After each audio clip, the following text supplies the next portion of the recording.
Sebanyak 9 orang warga Desa Bojong, Kecamatan Karangtengah, Kabupaten Cianjur, yang diduga menganut aliran sesat dibina untuk bertaubat dan kembali ke ajaran Islam yang baik dan benar. Pembinaan dilakukan MUI dan pihak Pemdes Bojong di Musala Desa Bojong, dengan mengucap 2 kalimat syahadat, Jumat tanggal 21 Mei tahun 2021.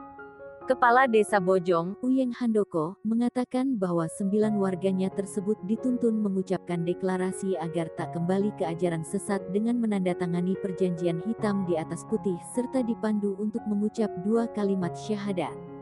Kades bersyukur warga yang dibina mau mengikuti arahan dari MUI dan Pemdes Bojong Kecamatan Karangtengah.